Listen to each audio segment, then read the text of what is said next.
Então, vamos dar início, né, à sessão das 12 horas e 20 minutos. Eu sou Tatiane Paranaguá, vou estar na moderação dessa sessão com vocês.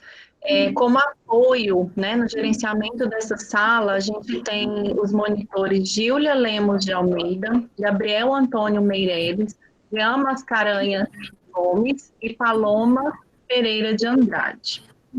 Convém lembrar que a Rebraensp, né, Rede Brasileira de Enfermagem de Segurança do Paciente, é uma estratégia de articulação e cooperação técnica entre instituições direta e indiretamente ligadas à saúde e educação de profissionais de saúde e tem como principal objetivo fortalecer a assistência de enfermagem segura e com qualidade. Nesse ano, a Organização Mundial de Saúde traz para o Dia Mundial de Segurança do Paciente o tema Segurança dos Profissionais de Saúde, uma prioridade para a segurança do paciente, e tem como slogan Profissionais de Saúde Seguros, Pacientes Seguros. E foi dentro desse contexto que a maratona, né, se desenvolveu. A gente lembra também em relação às boas práticas, né, para as salas virtuais, então eu peço que todos mantenham seus microfones e câmeras desligados durante a apresentação, para que a gente não tenha interferências. O tempo total dessa sessão será de 40 minutos, né, considerando 30 minutos para a apresentação dos palestrantes e 10 minutos ao final para a gente poder fazer uma discussão entre os participantes. Então, eu oriento que qualquer dúvida, qualquer pergunta possa ser registrada no chat, ok? Durante o evento, eu lembro a vocês que vai ser disponibilizado um link para vocês poderem preencher e confirmar a presença, e a partir daí, dando início, então, a essa sessão, a gente vai ter, né, como tema, como os profissionais de saúde se sentem após serem contaminados por Covid-19, e como palestrantes, a gente tem Elisângela das Neves Martins Luz, que possui pós-graduação em Educação Profissional em Saúde, Administração em Serviços de Saúde, Nefrologia, Centro Cirúrgico, é coordenadora do Centro Cirúrgico do Hospital Regional Dr. Leopoldo Bevilacqua, responsável técnica pelo Centro Cirúrgico desse hospital e vice-coordenadora da Rebraensp Núcleo Vale do Ribeira. E também teremos, né, a participação do Dr. André Luiz Tomás de Souza, mestre em enfermagem pela Universidade Federal de Alfenas, doutor em ciências pela Escola de Enfermagem de Ribeirão Preto, da Universidade de São Paulo, e docente da Faculdade de Enfermagem da Unicef. É um prazer ter vocês aqui conosco, fiquem à vontade para poder iniciar aí a apresentação. Parece que ela saiu, né?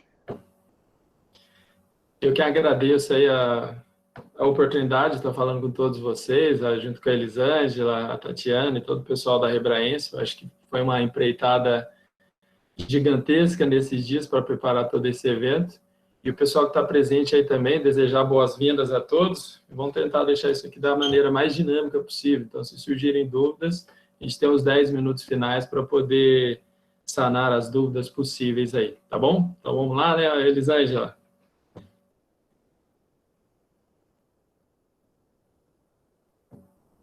Precisa ativar o...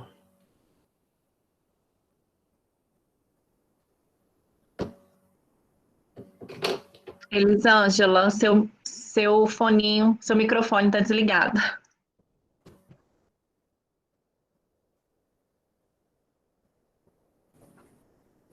Pronto. Bom, voltando, então, uma boa tarde a todos, parabéns à Rebraensp pelo evento, e obrigada pela presença de todos aqui, e se faz importante a gente falar de segurança do paciente e segurança do profissional. Na apresentação de hoje, a gente tem como objetivo falar realmente o que os profissionais sentiram quando foram contaminados, principalmente na questão do pós, né, nesse retorno às atividades laborais. Mas eu quero fazer, sim, uma retrospectiva com vocês de tudo que nós esperávamos realmente para 2020 e o que aconteceu realmente desde o começo do ano. Vamos lá? Bom, então... o nosso foco em 2020 era a comemoração do bicentenário de Florence, né? e a Organização Mundial de Saúde definiu esse ano, né, o de 2020, como o Ano Internacional da Enfermagem. Né? E a OPAS e a CIE tinham planejado comemorações ao longo do ano todo, em busca de valorizar, né, a enfermagem e mostrar a importância da atuação de forma mundial. Pode passar. E a campanha Nurse Now chegou aqui no Brasil com o tema, né, Onde há vida, a enfermagem. E a campanha tinha como meta investimento na educação e no desenvolvimento dos profissionais, melhoria nas condições de trabalho, uma disseminação de práticas inovadoras, né, com base em evidências científicas, e infelizmente, devido à pandemia, toda essa comemoração teve que parar, né, como inúmeras outras coisas ao longo do mundo e do nosso país.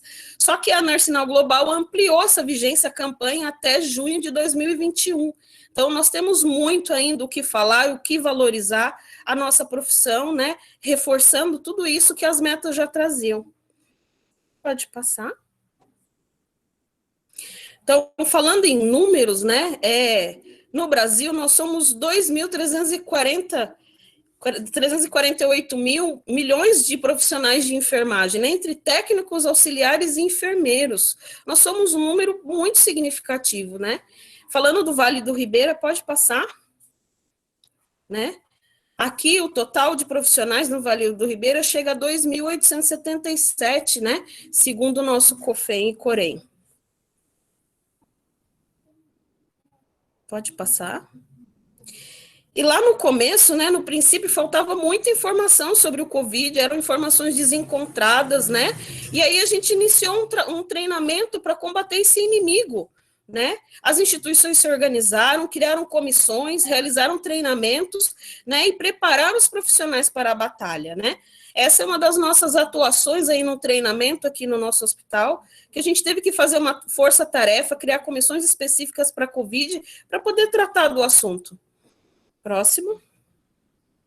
E aí, nesse processo, nós revisamos e atualizamos condutas que já eram ensinadas desde os tempos de Florence, né? E como ações de higienização das mãos, uso correto de EPI, e todo mundo treinando paramentação e desparamentação, né, os profissionais tensos, ansiosos, né, por causa desse processo, e realmente a gente percebeu que houve uma tranquilidade depois do treinamento, depois da orientação, né, houve, na verdade, um pouco mais de calma para lidar com o processo de pandemia, né? Pode passar. E aí, treinamento versus desespero, porque apesar de todo o treinamento, a gente começou a ter problemas relacionados a EPIs. Acho que muitas instituições passaram por isso, né? Por causa da alta demanda, os fornecedores não conseguiam entregar dentro do prazo. E aí muitas empresas começaram a produzir produtos de baixa qualidade, de segurança questionável, né? Trazendo risco e exposição de contaminação para os profissionais. Pode passar. E tornou-se, na verdade, uma grande guerra o Covid, né? E eu acho que ninguém imaginava que no ano de comemoração da enfermagem a gente ia se tornar linha de frente no combate à pandemia ao Covid-19. Então, estudos já mostravam a grande exposição da categoria profissional, aí começaram a surgir os inúmeros afastamentos, remanejamentos de profissionais dentro dos próprios setores, excesso de carga horária, né? E foi só aumentando realmente a possibilidade de a contaminação desses profissionais. Pode passar. E a gente começou a pedir apoio, né, da sociedade. A gente fotografava as equipes, né, e com a hashtag Fica em Casa, com o intuito da diminuição realmente do número de contaminados, pois os hospitais já estavam superlotados, né? Próximo. E aí a sociedade nos apoiou, né, com relação à nossa ação, às nossas atitudes, a gente foi chamado de herói, houve salva de palmas, né? Mas esse antagonismo, né? Por outro lado, muitas pessoas tiveram preconceito, tiveram hostilidade, como foi o caso relatado nessa reportagem, de profissionais que foram hostilizados dentro do transporte público. Alguns profissionais deixaram de fazer atendimento a pessoas que eram profissionais da saúde, né, cabeleireiros e outros profissionais optaram por não atender quem era da saúde por causa de risco, por medo realmente de contaminação. Até alguns familiares tinham receio de conviver com um profissional da saúde devido a esse risco. Próximo. E aí? Será que tem algum Superman ou alguma Mulher Maravilha aí nessa pandemia? Será mesmo o quanto somos heróis, né? Somos heróis. Próximo. Mas não somos heróis de carne e osso. Nós não somos heróis como os dos quadrinhos, que apanham, caem, se recuperam e não sentem nada. Nós sentimos medo, nós ficamos cansados. Nós, profissionais, muitas vezes precisamos de apoio, né? Para superar as dificuldades que a rotina de um atendimento em tempos de pandemia pode nos trazer, né? Então, precisamos de apoio. Próximo.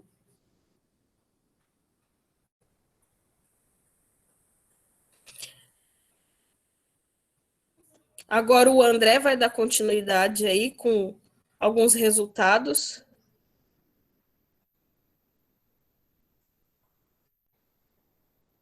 André, seu microfone está desligado.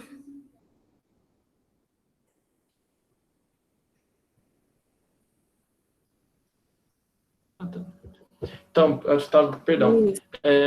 Em continuidade às falas da Elisângela, e é até interessante discutir a respeito disso, e fazendo reflexões sobre esse contexto histórico que a Elisângela apresentou, se a gente for analisar, a grosso modo, a enfermagem é uma profissão, em termos científicos, relativamente nova, e está inserida aí nos diferentes cenários da saúde, quer seja na atenção primária, no ambiente hospitalar, e tem que ter uma construção teórica a respeito da atuação do profissional de enfermagem. É até interessante discutir isso, porque eu acabo atuando dentro da sistematização da assistência de enfermagem. Outro dia, assistindo algumas videoaulas e fazendo leituras, o enfermeiro, por muito tempo, a enfermagem, por muito tempo, ela ficou responsável por uma série de atribuições. E não tem esse momento para poder refletir qual que é o impacto que isso tem na rotina do enfermeiro. E eu acho que a pandemia, nesse ano de 2020, até pensando na campanha global Nurse Now, ela veio exacerbar um problema que já existe na profissão há muito tempo. Está relacionado à depressão dos profissionais, à sobrecarga de trabalho, à fadiga, e, de fato, não tem como a gente considerar dentro de um contexto que somos super-heróis, porque a gente tem ali a carne e osso, chora, vivencia, tem suas frustrações, então tem uma série de questões vinculadas tanto em ordem de saúde mental, quanto na saúde física desses profissionais. E quando a gente fala em relação a esses sentimentos, ou o que a pessoa sente quando é contaminada pela Covid-19, que é o que a gente vai apresentar a seguir, requer também essa reflexão de pensar que a pandemia da Covid-19, ela só veio exacerbar um trabalho que a enfermagem já realiza há muito tempo. Então, isso é algo que tem que ficar muito claro para a gente poder refletir sobre essas questões todas. Então, tudo que se manifesta agora são coisas que há tempo está aí, só que agora ficou de uma forma mais exacerbada. E se a gente for pensar em números também, tem 3,5 milhões de profissionais de saúde no Brasil, mais da metade são profissionais de enfermagem, então está diretamente envolvida no manejo da pandemia, de pensar na contenção da doença. E aí, fazendo alguns levantamentos, tem esse estudo que foi investigar a prevalência de depressão, ansiedade e insônia nos trabalhadores de saúde, especificamente aqui pensando nos trabalhadores de enfermagem. Então, levantou uma série de estudos, então foram 13 estudos avaliados, principalmente em Wuhan, na China. Eles perceberam ali nos estudos, nesse estudo de meta-análise, que tem uma prevalência de 22% em depressão, ou seja, os profissionais de saúde sendo acometidos pela depressão, ansiedade 23%, e aí depois a gente tem a insônia ali também, que tem quase 40% dos profissionais que fizeram parte desses estudos aí que foram avaliados, apresentaram insônia. Então, não é só no período de pandemia. Será que antes da pandemia isso já existia? Já existe há muito tempo, e são fatores que vão impactar diretamente tanto na saúde mental do profissional, como também na saúde física. E acaba que deixa ele mais susceptível à contaminação, para a gente poder refletir um pouco a respeito disso. E nos estudos eles destacam que os profissionais do sexo feminino e as enfermeiras ali, por exemplo, elas exibem alta taxa de sintomas afetivos, quando comparado aos homens e à equipe médica. Evidente que no caso dos profissionais de enfermagem, 70% é do sexo feminino, então isso acaba impactando os resultados que se tem, e merece uma determinada atenção para a gente poder refletir. Então, não é um problema de agora, é um problema que a gente já está com isso há muito tempo, e é necessário pensar nisso o tempo todo, tá? Pode avançar, por gentileza, Júlia, pode avançar. E aí, outro estudo que também eu levantei para a gente poder discutir um pouco é a respeito do sintoma de fadiga, então a influência ali dos fatores que levam à fadiga nos profissionais de enfermagem.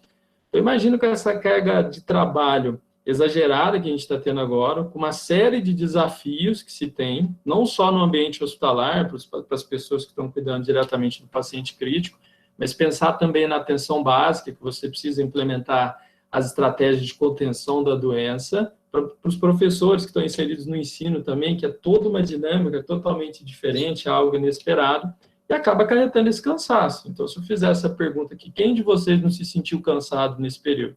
Provavelmente, em sua maioria, isso deve ter acontecido.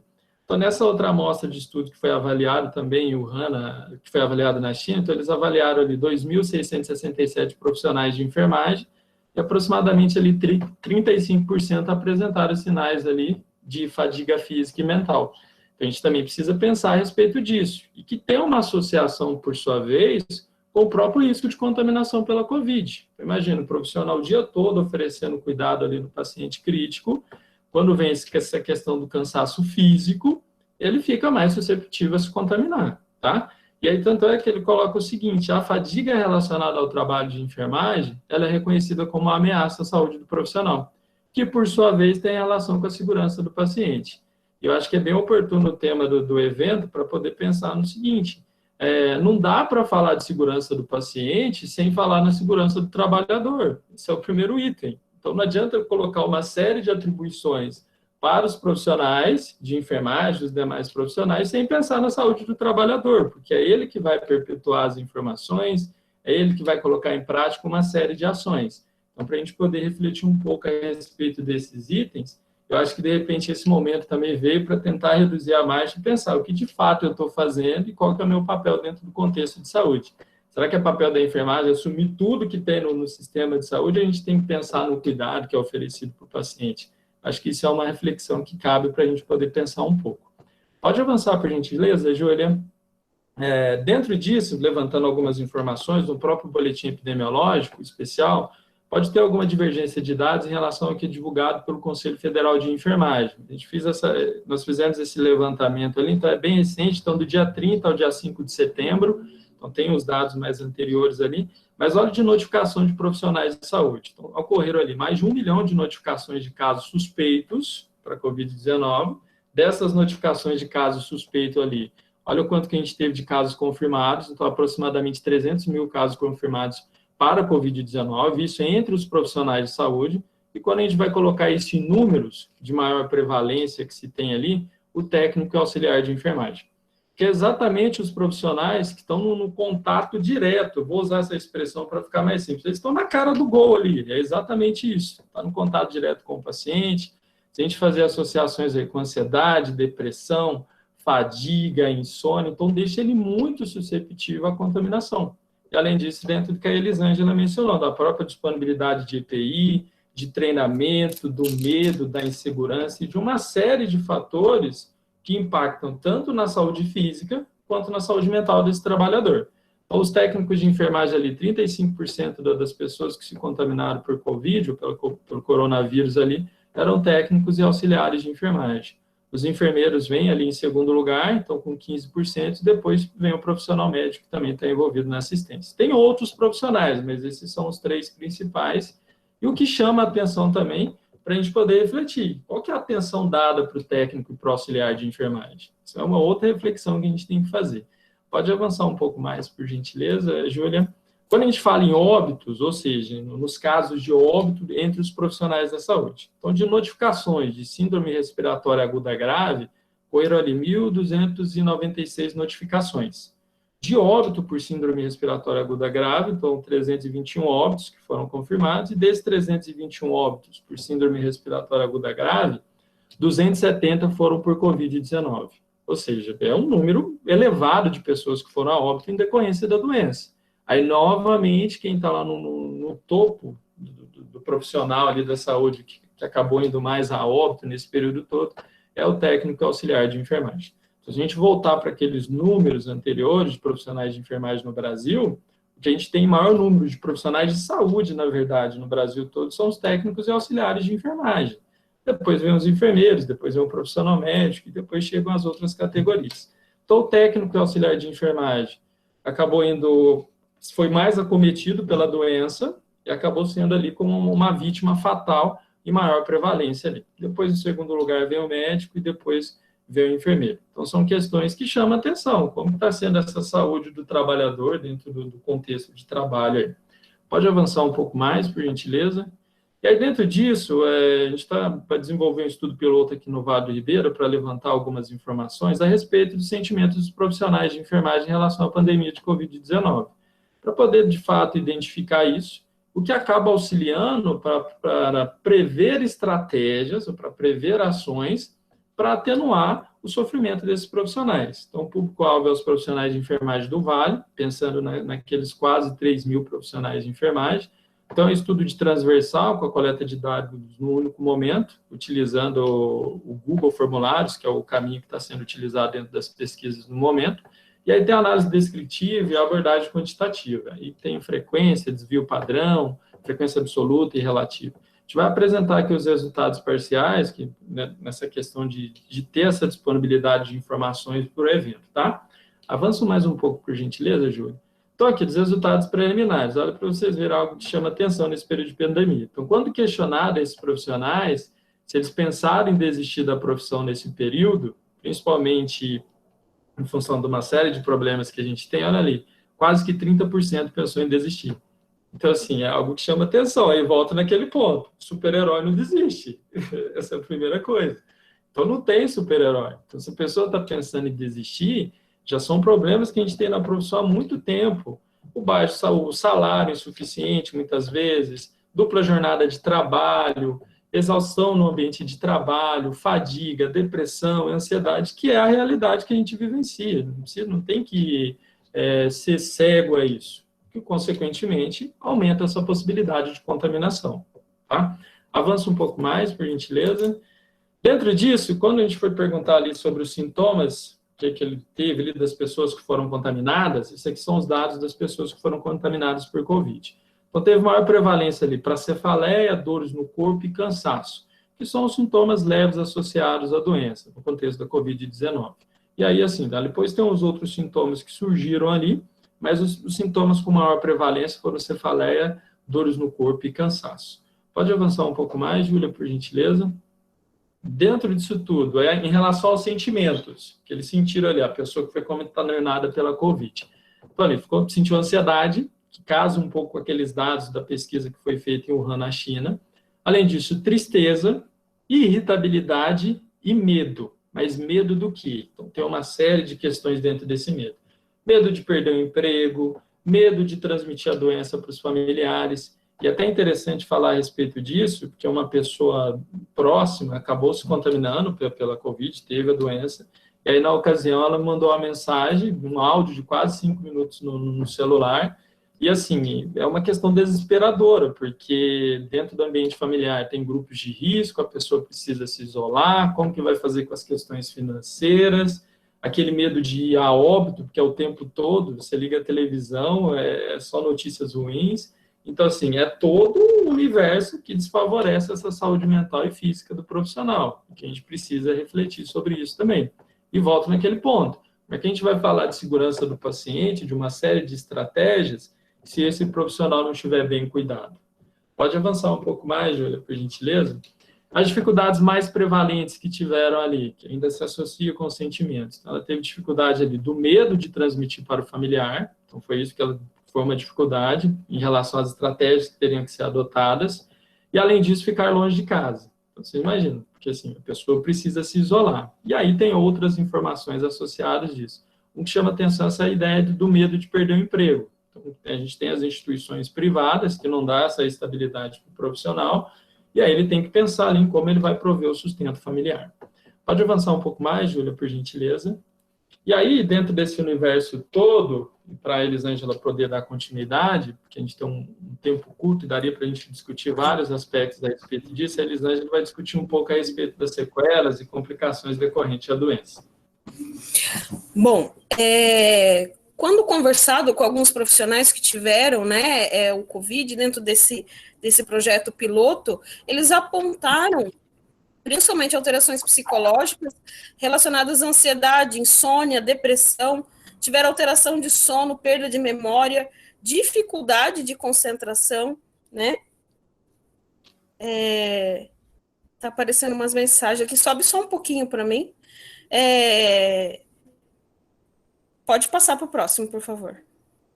Bom, e aí a gente precisa, às vezes, compreender melhor a doença, né, na verdade, o que é realmente ser acometido pelo Covid. Normalmente a gente se preocupa muito com o padrão respiratório, com o comprometimento, né, do padrão respiratório, com a febre, com a cefaleia, que foi o que foi mais apontado. Só que, assim, alguns estudos mostraram que o Covid, ele penetra nas células que possuem receptores ECA2, como o pâncreas, e alguns estudos vêm mostrando que quem teve a doença, quem teve o Covid, teve hiperglicemia, né? E alguns, depois de alguns meses, ainda estão se mantendo hiperglicêmicos.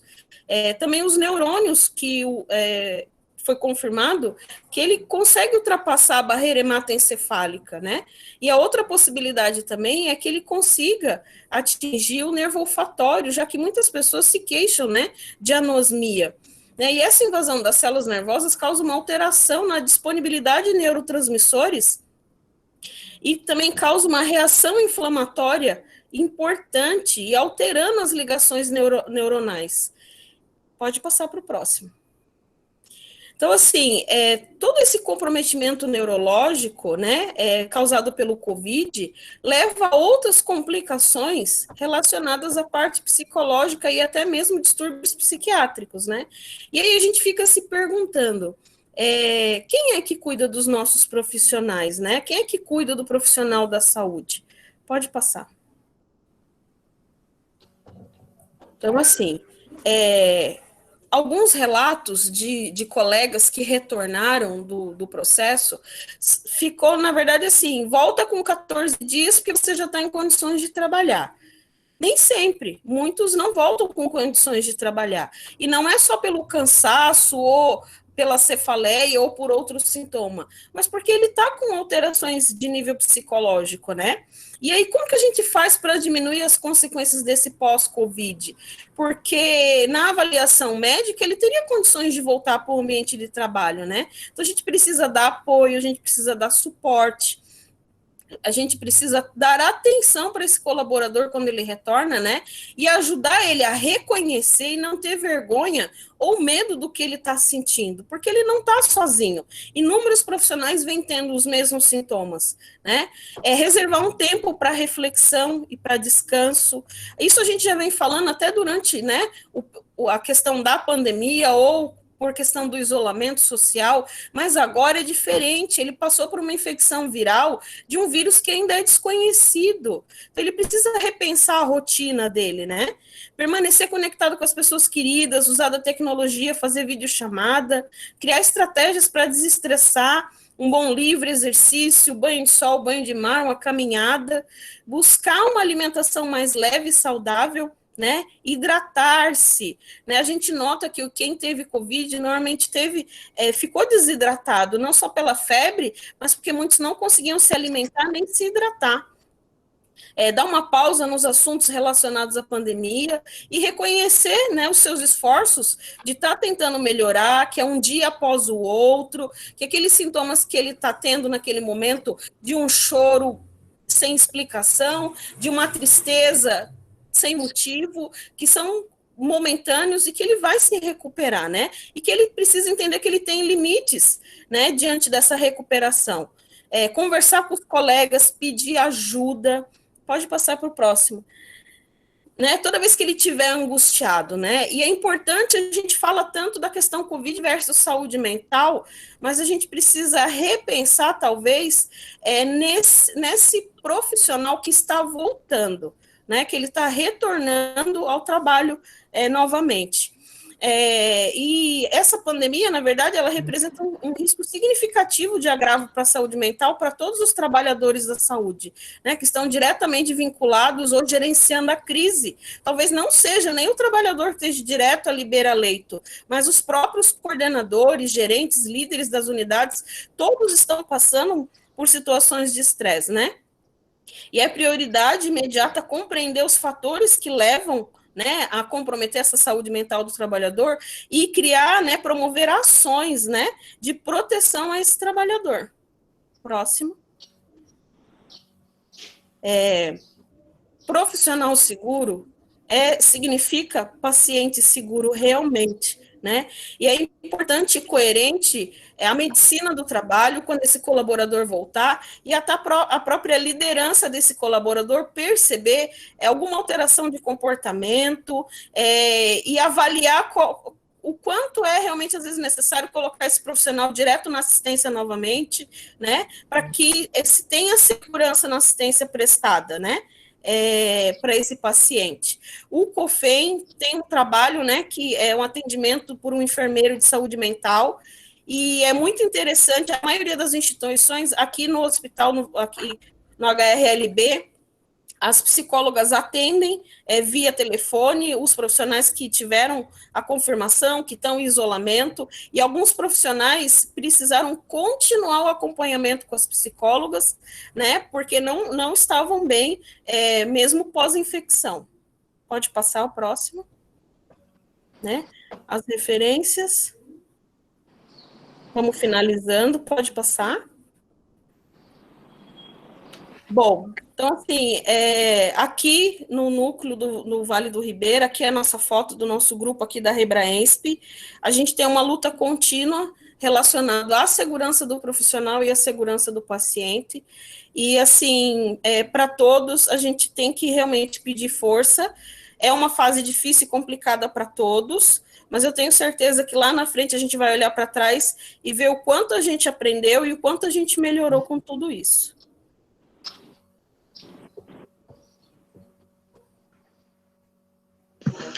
Muito bom, muito obrigada, Elisângela, muito obrigada ao André Luiz. Estou vendo aqui na câmera a equipe aí do Sephora em peso assistindo, muito bacana. Eu acho que, assim, vocês fizeram...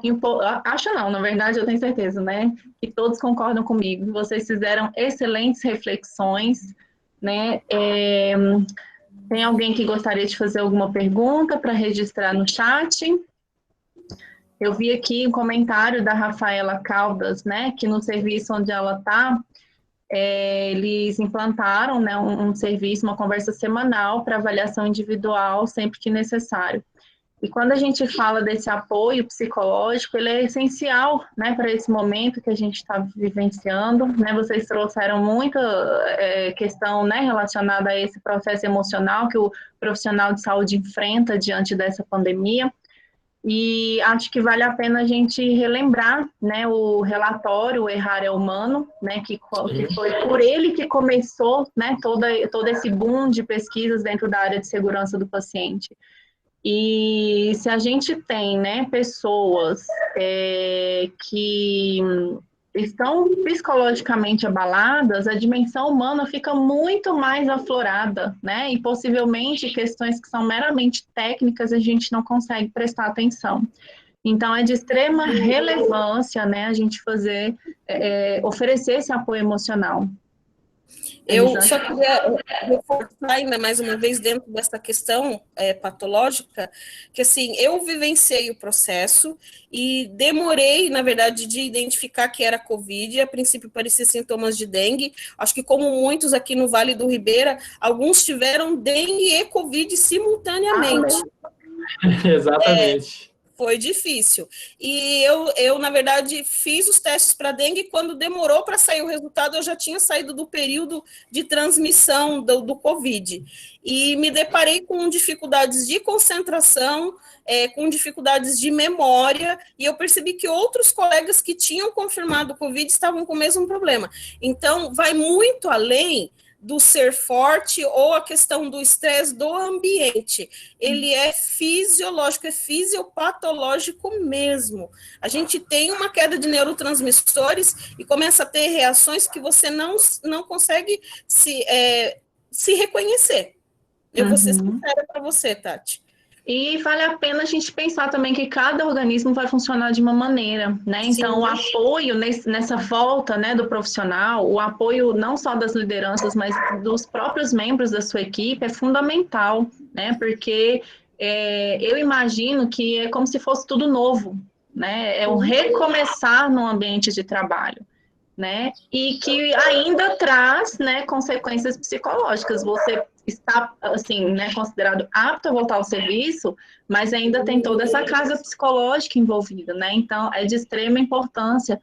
E, assim, sem dúvida, só quem passou, né, que vivenciou essa Covid-19 no próprio organismo, é que sabe a real dimensão do que é isso, né? Então, a gente também tem que dar voz, né, para esses profissionais falarem, olha, não estou bem mesmo. Não estou bem, é isso mesmo. E em complemento, eu acredito muito no seguinte, e até de leituras anteriores, que esse momento que a gente está enfrentando agora não seja algo passageiro para esse tipo de reflexão. Exatamente. Para quando passar a pandemia, entre aspas, que o profissional ele não sofre, ele continua sofrendo. Talvez a gente está chamando mais atenção nesse momento agora, em função dessa necessidade de uma mudança global que a gente tem, mas se a gente for parar para pensar, óbvio que a Covid tem um impacto muito grande, se a gente for parar para pensar em muitas coisas que a gente está vivenciando agora, o profissional de enfermagem já sofre há tempos disso já, então não é algo de agora. Porque esse pós-pandemia também, quando chegar esse pós-pandemia, que todas as instituições, que as ações também da Rebraensp, nosso enquanto profissional, que a gente ainda permaneça com essas reflexões de pensar também que a saúde física e mental do trabalhador ela vai continuar sendo impactada ali. Eu acho que talvez esse, de repente, seria um desafio muito maior quando a gente encerrar esse período, porque no momento a gente tem esse olhar, tem toda essa atenção, mas e quando acabar isso? Será que vai ser esquecido? Será que esse profissional ele vai deixar de ter esses problemas que a gente está vivenciando agora? É de se pensar também como que vai ser esse caminho aí para a gente ter ações duradouras, que eu acho que é o maior desafio é ter ações duradouras. No Brasil, a gente não é acostumado, né, a enfrentar momentos de crise, né, de desastre ambiental, então a gente pode considerar que fomos pegos de surpresa, né, e um monte de fatores aí econômicos, políticos envolvidos que agravaram, né, toda essa situação. Sim. Mas realmente a gente está enfrentando um desafio novo a cada dia, né? E a gente espera mesmo que a gente possa aprender, né, um pouco e nos fortalecer nesse processo, né, de enfrentamento de emergências, de possíveis desastres, né, e demais situações que configuram momentos de crise e que impactam, né, o nosso sistema de saúde. Exatamente. E eu acho que até para uma reflexão que a gente está no grupo da Rebraensp aqui do Vale, eu acredito que no Brasil todo, para a gente pensar também que as estratégias de implementação das ações de segurança do paciente não é algo meramente burocrático, porque muitas vezes o trabalhador pode encarar dessa maneira. Sim. Eu acho que a pandemia também veio reforçar uma das medidas da segurança do paciente, higienização das mãos, por exemplo. Sim. Então, sim, isso é algo que já não só para o profissional, né, mas para a comunidade. Para a comunidade toda. Então, assim, acho que esse momento veio resgatar ainda mais essa necessidade de segurança, principalmente quanto ao uso de EPIs, por exemplo, para reduzir a transmissão de doenças, mas para também falar, ó, a segurança do paciente, ela funciona, ela é importante, depende da ação de todos, então não é algo que vai te trazer um trabalho maior. Muito pelo contrário, é algo que vai evitar problemas lá na frente. Então, acho que até uma fala do pessoal do Vado Ribeira, talvez, assim, para a gente poder pensar um pouco mais, que a segurança do paciente ela é fundamental, não só para o Vado Ribeira, mas para todos que estão assistindo, ela é fundamental, exige a participação de todos, então não é só a enfermagem, é o profissional médico, é o fisioterapeuta, é a pessoa que trabalha na recepção, que trabalha na manutenção, todos estão envolvidos com a segurança do paciente. Então, acho que, assim, quando são planejadas as ações, não depende só de um, depende de uma ação conjunta. Então, não tem como fazer isso sozinho. Mesmo. Não dá para fazer sozinho. Você precisa da ação de várias pessoas. E, ao mesmo tempo, também não é só uma responsabilidade da enfermagem, que é uma outra coisa. A enfermagem pensa, é tudo eu, não é? É multidisciplinar. É multidisciplinar, é todos envolvidos. Então, não depende só de um, depende de todos. Bom, pode falar, Elisângela. Acho que a gente já está encerrando, eu não posso Sim. deixar de agradecer, né, toda a equipe aí que está aí no CEFOR, o pessoal do Consaúde, que nos apoiou, que veio nos prestigiar aí nesse dia tão importante, né? Um abraço para todos os colaboradores do Consaúde, que se dedicam todos os dias a cuidar dos pacientes de quase 22 municípios aqui do Vale do Ribeira, né? Em especial a minha equipe lá do Centro Cirúrgico, a equipe da CME, estamos juntos todos os dias, um apoiando o outro, para que o paciente saia sempre com segurança de um procedimento. Tá? Muito bom, agradecimentos registrados, né? Eu acho que a gente pode encaminhar mesmo para o encerramento, né? São 13h05. Eu fiquei muito feliz de poder estar acompanhando vocês na moderação, tá? Agradeço a todos os participantes que estiveram aqui conosco, né? E acho que vocês trouxeram assim reflexões de extrema importância, né? Que inclusive em alguns momentos eu me senti emocionada, né? E acho que o papel nosso enquanto rede é exatamente esse, né? Despertar onde está o problema e incentivar, instigar as pessoas a irem atrás de soluções.